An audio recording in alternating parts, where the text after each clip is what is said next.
Students, this is a brief video over how you did on your midterm. I know some of you have been wanting to know this information. Notice the report here and the spread of the grades.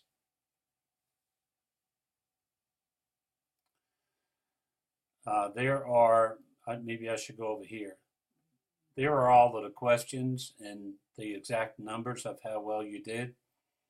Looks like the red values or the red barred questions are ones we need to take a look at. So that's what these are. And we'll try to go over them at this time. All right, question number 9.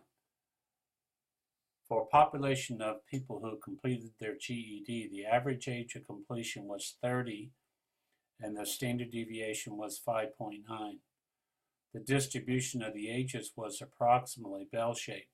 Compute the z-score for an individual who completed their GED at the age of 25. Okay, so we understand what they're wanting here. We have a normally distributed normal distribution, okay, and then here's the mean and the standard deviation, okay.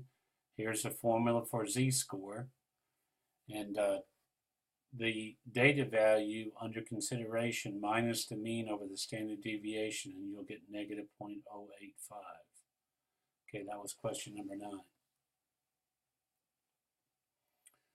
Question 10, the following are bills rounded to the nearest dollar for a sample of 20 couples at a restaurant. Okay, wouldn't it be great to celebrate a decent grade in this class and go to a restaurant and have a nice meal? I would want to do that. All right, what is the 65th percentile? Percentile was a procedure we practiced. It's the value over 100 times the number of values. Now, when we do that, we get 13. In this case, it is a whole number. And whenever that happens, you have to average the 13th value with the 14th or the next value and divide by 2. So I got it listed here. The 13th is 37. 37 and 52 is 89. Half of 89 is 40 and 4.5. So 44.5. That's the answer to number 10. All right, now here's a question about probability. Let C be the event that a cell phone has a cracked screen. So here you go, you have a cracked screen. And let B be the event that a cell phone has a defective battery. Suppose the probability for the cracked screen is 0.10 and the probability for the defective battery is 0.03. And they tell you that the probability of both of them is 0.03. Okay. I guess that is possible. So now the question is, what is the probability that a cell phone has neither a cracked screen nor a defective battery? Probability neither a cracked screen or a defective battery. It would be the probability of not a cracked screen, which is the complement of this guy, 0.90, plus the probability of not a defective battery, which is the complement of that, which is 0.97, minus the complement of that, and you would get 0.90.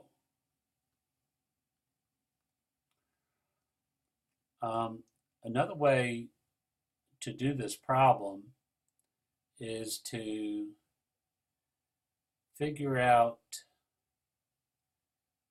the probability of a cracked screen or defective battery, then do the complement. So that would be what, 0.10 plus 0.03 minus 0.03, which is 0.10. And to find the complement, you'd subtract from 1, which is 0.90. Maybe this way makes more sense to you. All right, number 15, the probability that a certain type of computer will have a defective part is 0.34. Here's my computer right here. The probability a defective part is 0.34. An online computer store sells 4 such computers. Here they are, right here in beautiful array. What is the probability that at least one of them will have a defective part? At least one. At least one. It could be 4. It could be 3. It could be 2. It could be 1. At least one. But it wouldn't be none. Okay, because it said at least one. This is a language question, really. Question. What's the probability that at least one of them will have a defective part? What's the probability that my random variable will be greater than 1? I could just do the probability of, I can't, let me move this over here. The probability of 1 minus none. So 1 minus 0.66 to the 4th, where'd I get that from? Well, the probability of having a defect is 0.34, so the probability of not having a defect is 0.66. And when I put this expression in my calculator, 1 minus that, I get 0.181025, and which rounds to 0.8103. Question 16. An investor considering an investment in a startup company estimates that she has a probability of what? 0.25 of a loss, 0.20 of a gain, 0.15 of a gain, and 40% of no change. In other words, not a profit or loss. So what I did is I put this in my calculator and figure out a way to multiply them a little easier. When I multiply the probability times the gain or loss, I get these numbers.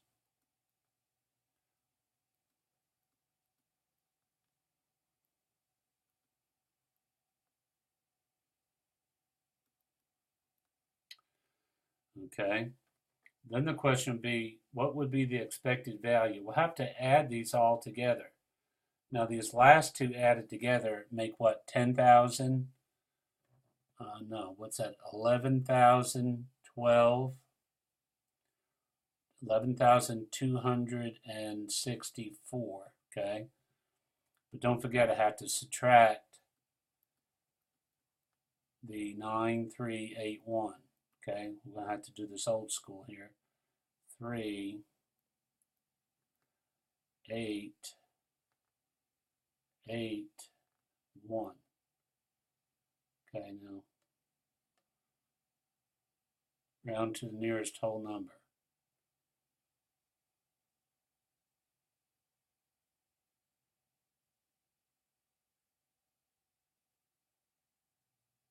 Oh. Well, I messed up in my adding here. Let me stop my program here. Okay, I needed to add a 4 here. So if you add the 39, I hate to do this, 3906 plus 7354.8 and subtract that from 9381. You get 1880 rounded to the nearest whole number. So there you go. All right, last question. The probability that junk mail will arrive in a certain inbox, junk mail, arrive in a certain inbox at any given day is 0.38. The inbox is checked on a sample of 11 days. There's 11 days it was checked. What's the probability that on more than 3 of the days junk mail has arrived in the box? See, it could be these 3 days. You don't know what days there are. So you're going to have to recognize this as a binomial experiment. It will either have junk mail or not have junk mail. Now, we can go through the calculator and figure out a binomial probability distribution function for all the values of the random variables, okay? All the values of the random variables. Now, these are the actual values. They should all add up to 1. They should all add up to 1. Now, the question said, what is the probability that on more than 3 of the days, junk mail has arrived in the box. More than 3. That would be from here on out. So I could figure out all the values for 4 to 11 and add them together, or I could just find out these and subtract it from 1. Now I could just add these numbers together. Looks like about 0.3 or 0.4, so I could say maybe 0.6. But I can also use a command on the calculator. Now the command on the calculator would be binomial probability distribution function. Okay, no, this is not going to be this. This is going to be cumulative distribution function. Okay, and we're going to go we're going to go 11.38, and then we're going to go up to, because it said more than 3 days, we're going to go 3. Put that on the calculator and see what happens.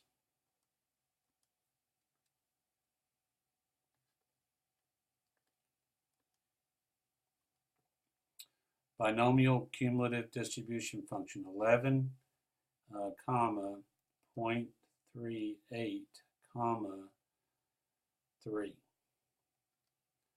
Okay, we get 0.35345.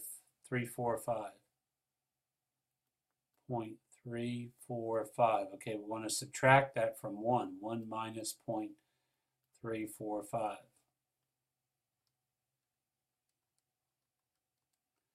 0.655. 0.655.